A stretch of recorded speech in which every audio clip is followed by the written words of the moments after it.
Reka subire ndabahe ikaze mwese shuti banywanyi bacu mukunda kandi mugakurikira amakuru n'ibiganiro tubandanya gushikiriza kuri nomonesha kuri yanyu mukunda cyane muri Rudende Isange TV mbonesha kuri bashikiriza amakuru n'ibiganiro biba bigizwe kandi biba vyakurwa amatoza. Reka nkengurukire mwese mudukurikira muri mu micungararo higize igihugu cacu Burundi abadukurikira bari mu bihugu bibanyi ndetse n'abari mu makungu kuri mwese ndabaha ikaze mu makuru yacu yo kuri iyi saha, amakuru ahambaye, amakuru iba yiriwe avugwa mu bisata bitandukanye haba muri politiki, mu nkino, mu ndero, iperereza ngati y'akazi na muntu makungu ya kure ndetse n'andi makuru yose abari karavugwa ijya nino. Ndabaye mwiriwe abandi ndabahaye mwaramutse bivanye naho mwerereye rini iteka n'umunezero ntangire byo gusubira kubana namwe banywanyi bacu mukunda kandi mugakurikira amakuru n'ibiganiro tubandanya gushikiriza amakuru n'ibiganiro biba bigizwe kandi biba avyakorewe amatohoza. Ndabaye kaze rero mu makuru yacu yo kuri isaha, amakuru ahambaye n'amakuru yihuta cyane n'amakuru yibihejeje kuba wahoze ari umushikiranganje wa mbere w'u Burundi ari we Gervas Ndirakobuca, aho nawe ibimushikiye byoba ari nk'ibyashikiye Arengiyome Bunyoni uwo yasubiriye nyuma yuko umukuru w'igihugu cy'u Burundi Evariste Ndayishimiye afashe ingingo yo guhindura leta kuri ubu yamaze gushiraho leta shasha irongowe na Nestor Ntahontuye. Uyu akaba ari we mushikiranganje wa mbere w'u Burundi aho yasubiriye Gervas Ndirakobuca. Gervas Ndirakobuca rero mu mabanga yaramazemo igihe kirekire kurungu rero akaba yamaze gukomborwa. Gervas Ndirakobuca yaramaze igihe mu mabanga ariko atumvikana neza n'umukuru w'igihugu cy'u Burundi, aho ubwo Gervas Ndirakobuca yashaka gushaka uko yakemura ikibazo kijanye n'igitoro camaze kuba umuzi w'ibuye ngaha mu Burundi. Umukuru w'igihugu cy'u Burundi Evariste Ndayishimiye yaciye ashinga intahe avuga ko uko ari ugushaka kunyonora amatungo y'igihugu, ndetse binatuma umukuru w'igihugu cy'u Burundi Evariste Ndayishimiye yifatira mu minwe ikibazo kijanye n'igitoro ngaha mu Burundi. Ariko nubwo yifatiye mu minwe ico kibazo, nubundi igitoro kibandanya kiba ikibazo ngaha mu Burundi, aho abanyagihugu badasiba kwidoga ibiciro byo kwiyunguruza byaraduze, emwe yurabye ndetse n'ibiciro by'ibifungurwa ku isoko naho byaraduze. Ibi rero bigaca bitera abanyagihugu agashavu, mu gihe kandi bavugaga ko mu gihe uyu Gervas Ndirakobuca wahoze ari umushikiranganje wa mbere w'u Burundi yari yasubiriye Arengiyome Bunyoni, ngiyo aza kwifatira mu minwe ico kibazo cari gukemuka neza. Gervas Ndirakobuca ntabwo yigeze yoroherwa kuva yagashika mu mabanga yo kumushikiranganje wa mbere w'u Burundi, kubera yuko umutambukanyi w'umukuru w'igihugu cy'u Burundi Evariste Ndayishimiye yashaka kumwifatira mu gahanga, aho yashaka kugira ngo aze aramuha amategeko n'ivyo agomba kugenderako. Ariko Gervas Ndirakobuca nawe acagaragaza nko ari igihangange, bitangura rero kuzana icuka kibi hagati ya Gervas Ndirakobuca umushikiranganje wa mbere ndetse n'umutambukanyi w'umukuru w'igihugu cy'u Burundi Angeline Ndayishimiye. Hari amakuru yari ariko aranoganurwa ko ngo muri ico kibanza c'umushikiranganje hadasubira kuzosubizwamo abagabo, ngo bivanye nuko ngo abagabo gufata ingingo kwa Angeline Ndayishimiye muri ico kibanza c'umushikiranganje bitamworohera, ngo bivanye nuko abagabo baba bari muri ico kibanza ngo batumvikana n'uyu mutambukanyi w'umukuru w'igihugu. Vyariko rero biranoganurwa ngo ko ashobora gushingamwo cyangwa se ico kibanza gishobora gushingwa umushikiranganje w'umutambukanyi, ariko umukuru w'igihugu cy'u Burundi Evariste Ndayishimiye akaba yafashe ingingo yo gusubizamwo umugabo. Ariko iyo uravye ucubona ko bitandukanye n'ivyahora biri muri ico kibanza, kubera ko ubwa mbere hari harimo Generali Arengiyome Bunyoni, urumva ko vyari bitandukanye n'uyu munsi, ndetse hakaba haranaje kujyamo na Generali Gervas Ndirakobuca. Aba bose rero urumva ko kuva bari abajenero kuba gufata ingingo cyangwa se gutanga itegeko kwa Angeline Ndayishimiye ku bajenerali vyari bigoranye cyane. Ni uravye rero nibyo byatuma Angeline Ndayishimiye kuba yakwifatira ingingo cyangwa se yokora ico ashatse cose muri aya mabanga cyangwa se muri ico kibanza c'umushikiranganje vyari kugorana. Arengiyome Bunyoni rero nyuma yuko yagirijwe n'umukuru w'igihugu cy'u Burundi Evariste Ndayishimiye ko yashatse kumutembagaza, Arengiyome Bunyoni yaciye arungikwa mu ibohero rikuru rya Gitega, aho kuri ubu ngubu binanugavugwa ko murabizi neza ko yamaze gucirirwa urubanza rw'ubuzima bwe bwose, ariko arasega avuga ko umukuru w'igihugu yamugirira ikigongwe, gusa ntituramenya neza koko nimba umukuru w'igihugu azomugirira ikigongwe. Murabizi ko yari yaciwe n'amahadabu ndetse n'inzu ziwe n'imitungo yiwe yose bigafatirwa. Ivyo rero ni navyo bishikiye uwo yari wamusubirije ariwe General Gervas Ndirakobuca, aho kunyuma yuko avanwe mu mabanga vyihuse mu kibanza c'umushikiranganji, nawe kuri ubu ngubu biriko biranuganurwa ko yaba yamaze gushikanwa mu ibohero rikuru rya Gitega nk'uko amakuru abitomora.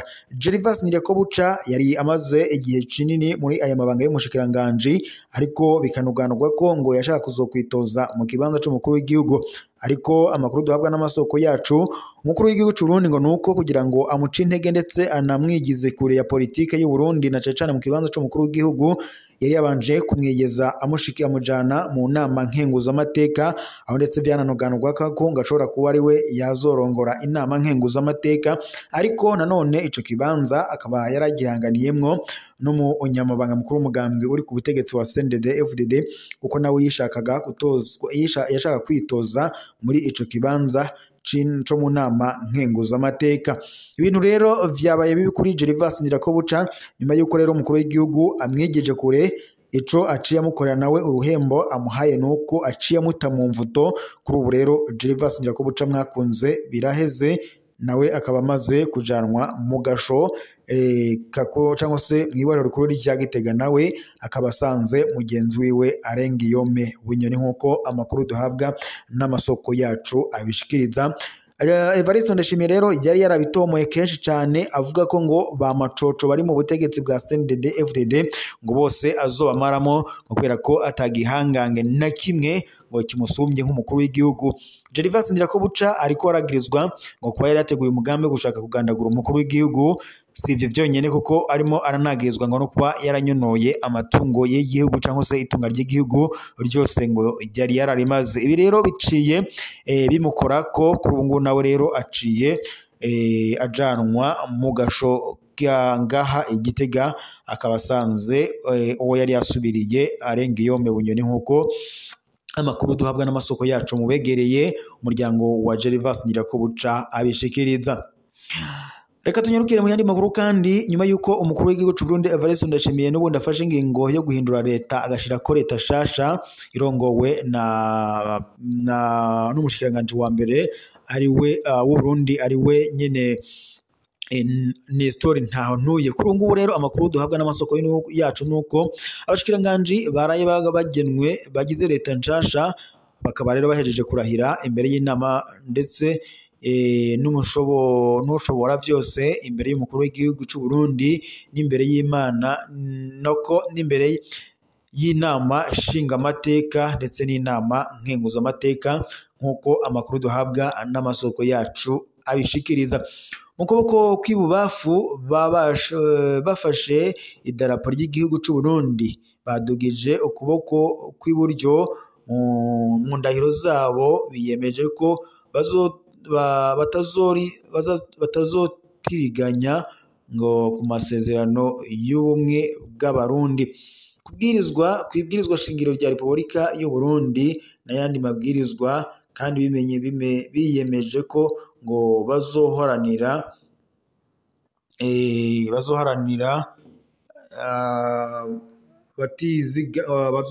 ngo batizigama ineza y'u Burundi ndetse n'abarundi, kandi ikindi ngo bakubahiriza ubumwe bw'abarundi, amahoro n'ubutungane kuri bose mu kurangura amabanga bagenwemo. Biyemeje kandi ngo kurwanya ivyiyumviro n'ingendo ngo zihonyabwoko no gukumirirana, guharanira ndetse no guteza imbere agateka kazina muntu ndetse n'akabenegihugu bose.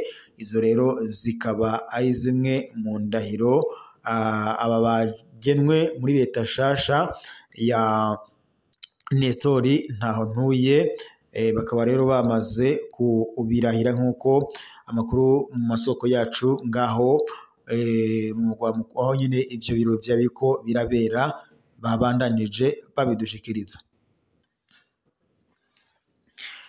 Reka tunyarukire mu ntara ya Rumonge naho kuri uyu wa gatanu Nyandagaro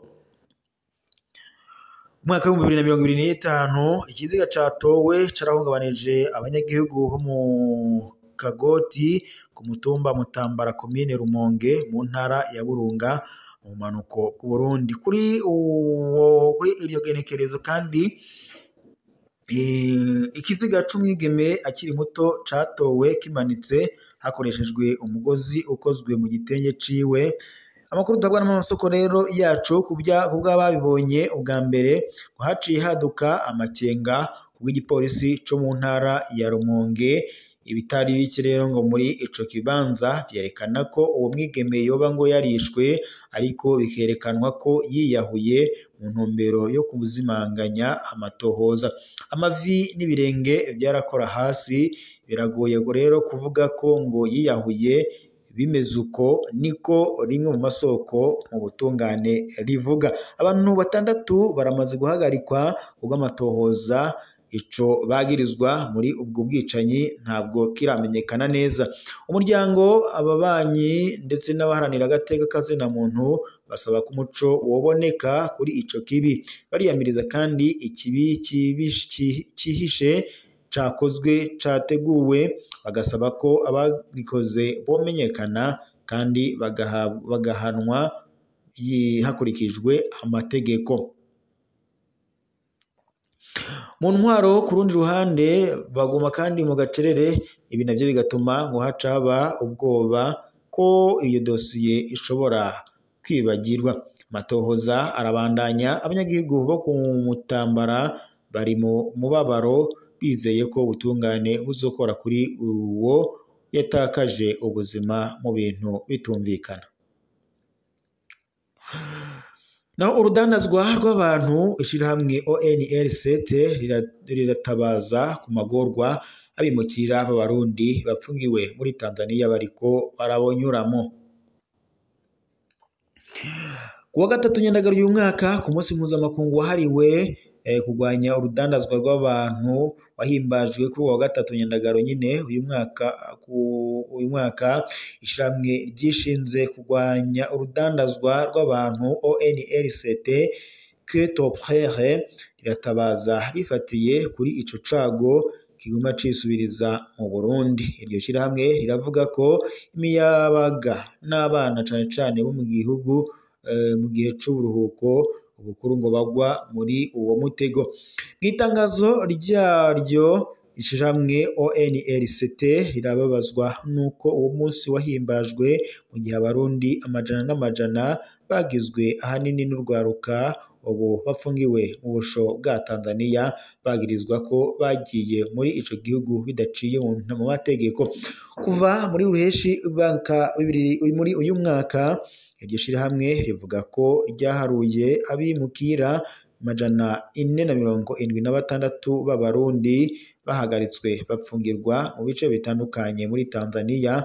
64 bakaba bafungiwe Ingara, 93 bakaba bafungiwe Imwanza, 175 bakaba bafungiwe Isirari, 13 bakaba bafungiwe Inyakahura.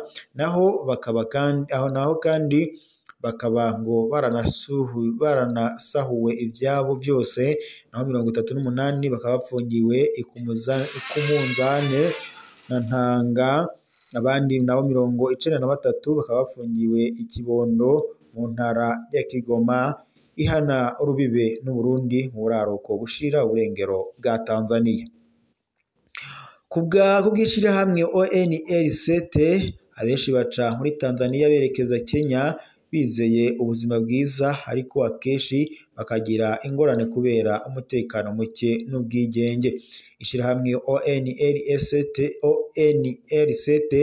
irasaba leta ko kuri iyo ngorane ikomeye iryo shirahamwe rirasaba indongozi z'u Burundi kugira ico zikoze vyihuta. Risaba rero ibintu bikuru bikurikira: